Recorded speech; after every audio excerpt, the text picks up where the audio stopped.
Saddle tanks.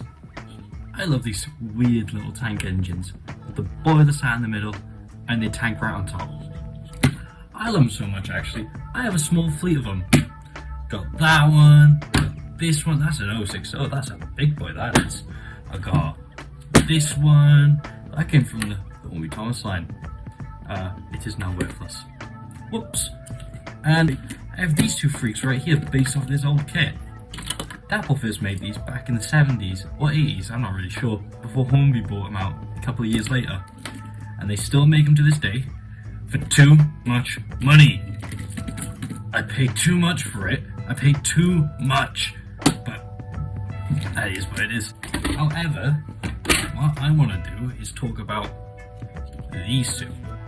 Because the really early versions of these Smoky Joes, they actually had handrails on there. And for Hornby's centenary version of it, they gave it handrails again for the one model, and that was it. But I really like these pugs because of all the detail that you can actually pick out from them, like in the cabs. You know, if you just sit down for 10-15 minutes with a paintbrush, you really can get a lot of detail from them. So, as you want to have a mess around with, this guy's going to be our test subject. I don't know if you can actually see, but it very nicely has all the holes picked out for me already to drill into. So what do I want to do? I just want to highlight some details, give it handrails, and yeah, I'm not going to mess around with it mechanically. So last time I did that, it was interesting, but it doesn't run great. I might come back to this idea, but instead of using Triumph Princess valve gear, I might just buy one of these kits and steal the valve gear from this guy. But yeah, I just want to highlight details on this guy and just bring him up a bit in the detail department. I want to give him a crew, lamps, and the whole shebang. So, I think the easiest way to go about this is just disassemble it and just do it in little steps. The last owner has done something with it and taken the screws out, so nice and easy. This guy's going to be fine. I'm not going to do anything to the chassis. So, yeah, that's going to go over it. In the slightly later versions of these, there's supposed to be a screw hole in here, but that holds these two together, but I guess it's not on this one. So sound, they just pull apart. When I bought the train set, I also got the figures that came with it. So I think it's fitting if we use the originals. Hornby's been making these for years now. I think they go back to the trying days actually. So yeah, they're common as muck, but they still don't paint them. I'm pretty sure they stopped giving them in most train sets. We'll also give it a vacuum pipe, and we'll give it a lamp. Yeah, anyway, focus. Here we go, give it. So this probably needs like a cut in audio and with it, well, cameras, because if the film would be fun to stop recording. Oh, I kept recording, it just went blurry, so couldn't really use any of it.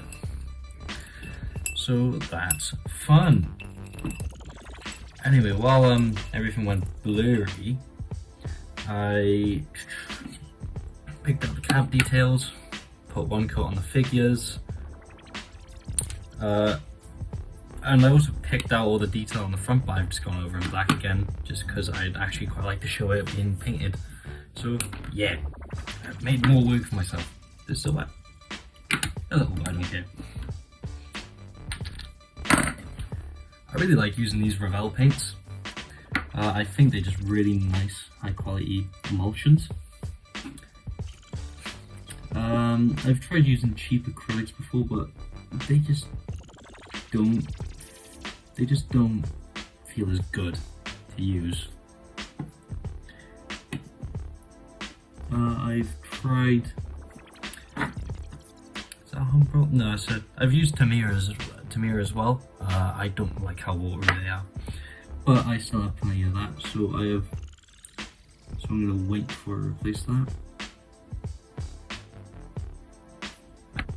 I contemplated about cutting off this handrail and then doing it as a separate piece, but I can't really be asked to do that and deal with all the hassle of it. I've only just started putting my own handrails onto models, so I don't really want to try anything too hard just in case I fucks it up. really important as well when you do the painting. You actually get nice brushes. For me, I always use the Humbrol fine points, just because I like how they feel in the hand, and they got really nice fine tips on them, and they don't drag. You know, like when you get those really cheap ones, they just sort of smear it instead of actually spreading it properly. But yeah, that looks way better than how it started, it's just full black.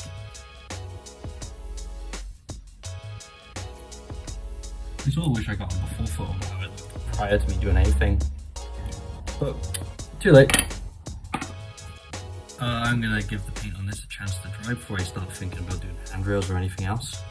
I'll quickly pick this out. After that, I want to do a little bit to this piece here.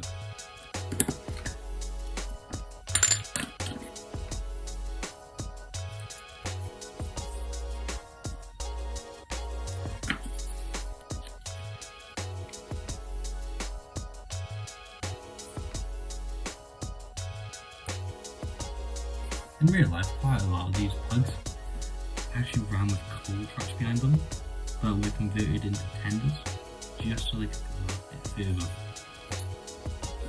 There's loads of models that people have done with something like that. The truck took them really.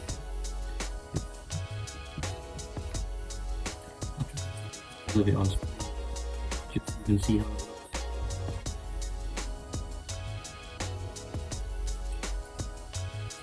Sit there the entire time. So I'm going to give that a chance to dry before I do anything else to it. I'd like to do a second coat on that chimney, clean up the cab. Yeah, I'm going to start doing red on the buffer beams and the springs. So I'll shake it.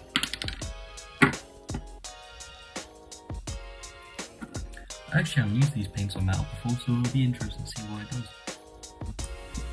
Go. I'll do the other side and then I'll come back to this.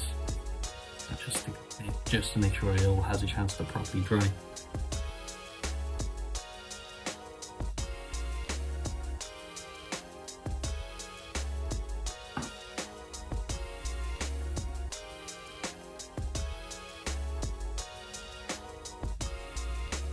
Really about it. So after I do that, I'll probably give everything about 5-10 minutes to dry.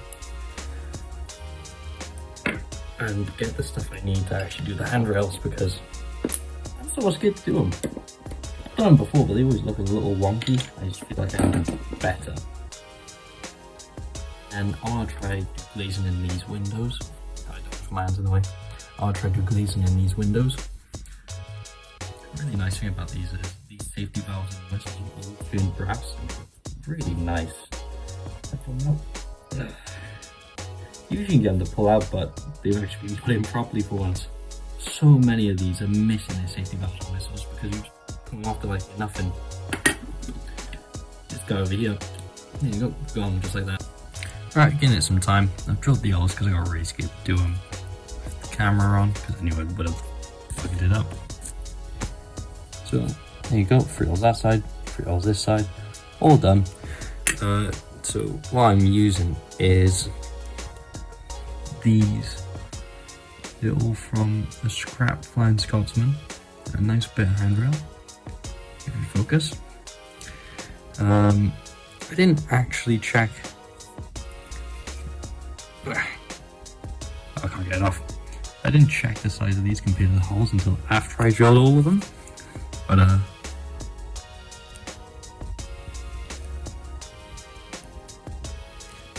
luckily enough, that fits. That took a lot longer than I was expecting, but it's got handrails. Honestly, that alone really elevates this whole thing. You know, it's little cleanups I'm gonna have to do now because I did hop with it in and it was a fucking mess. But I made progress. I just need to be really careful touching these handrails. I do not trust them. I expect them to try and fly out first chance they get. I've got a knife. I just want to clean off this little bottom bit. It's leaked through. Careful not to try and scratch the body too much. I guess it doesn't matter massively if I scratch it because I am planning to do like a quick weather of it. Nothing like too crazy, I don't want to go over the top, but just something to really elevate it a little. Just to highlight more details in it. I'm quite happy with the smoke box door. I think you can tell I've squished it a little by accident, but it's touch-up time, so like, it'll look better inside. But I'm amazed just what a difference simply adding handrails has done to this thing. You know, it's not a big thing, but it's made hell of a difference.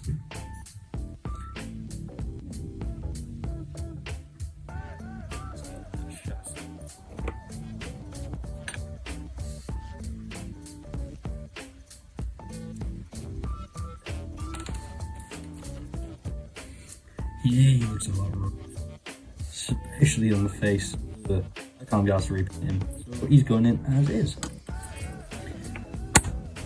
Put the body on first, put a bit of glue on, and then bang him into place.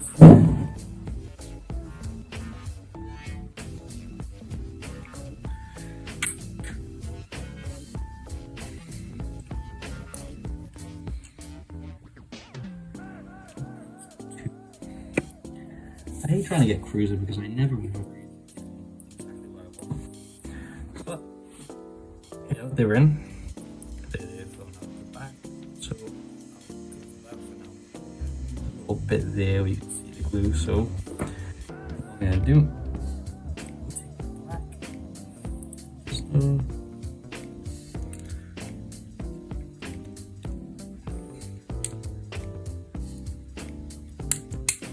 That didn't go together well. I wonder, with all the hot glue on the inside, made it to go back.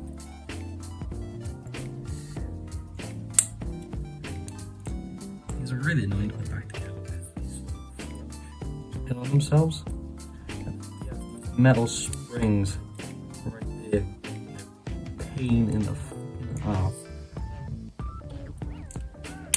Oh, there we go.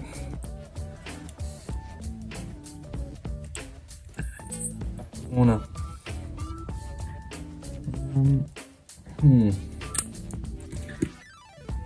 Let's use the glue. I'm not going to try it out, I'm just going to put the glue gun on it. No, it's a bit flat.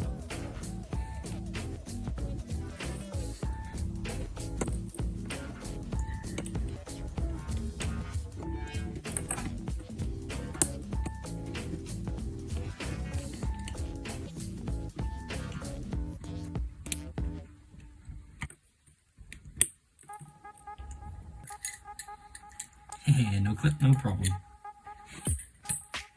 Except for holding the entire logo body on, but that's not important. Easy access for maintenance.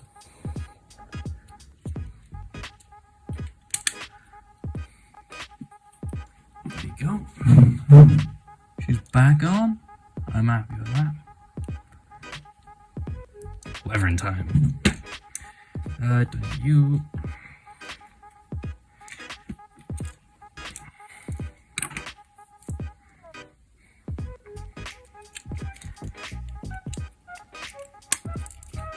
Here's one with the back lamps picked out. There you go, got variety now. Yeah, I much prefer how this one looks compared to the original that I did. And that extra handrail picked out in the middle just really elevates the whole thing. And it's not wonky. Well, it's not as wonky. But when I went for a logo, I do something simple. I'll just do dusts.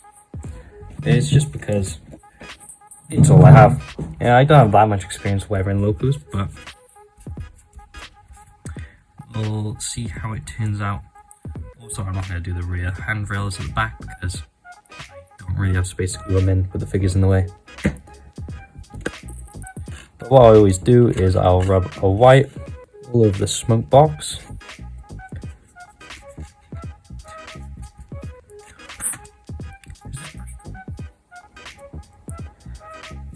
A little wet, but it should hopefully get away with it. I rub a white all over the smoke box. Really just work it all in. Blow it off. maybe a little bit of something there left. Cab roof, do a white, followed by grey. There you go. And then usually I do like brown or something for the body, but I've sort of ran out, so I'm going to use all the loose dust instead. So I'll just general quick dirty coat. Nothing too crazy. I'm not really aiming for accuracy. I'm saving for something that looks dirty. It's really important to just blow it off as you go along, just so you actually see what you've done.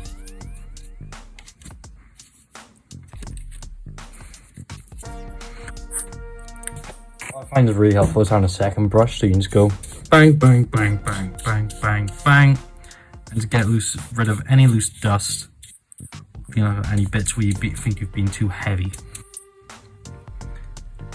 So there. And those springs I'll pick out in a rust colour.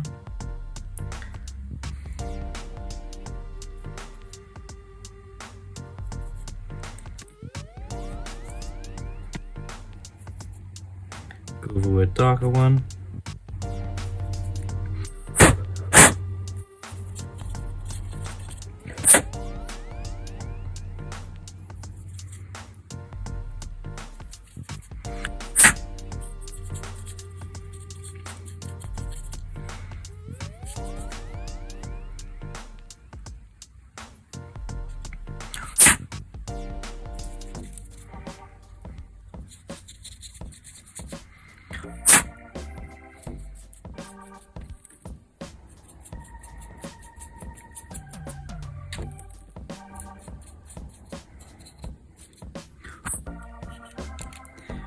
And the fireman's loose again.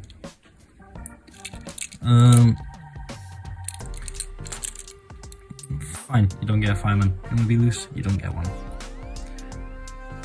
But yeah, I'm going to call that done on the weathering.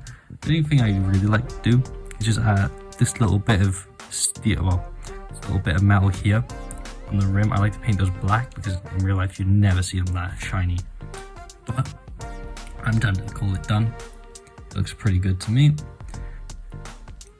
Other things I like to do is just add bits of white paint all across here, just to look like lime. That's sort of just come out from there. I also think it'd be good to have some on the top here by the safety valves and the water cap, just where it's been leaking down the loco. But yeah, from just a simple Hornby 040, I'm quite happy with it. I'll fit the crew, I'll fit the fireman again at some point, but that'll be for another day. I've actually lost the lamp during the recording of this, so it's not getting a lamp now. But yeah, I'll check on the tracks, give it a run, and yeah.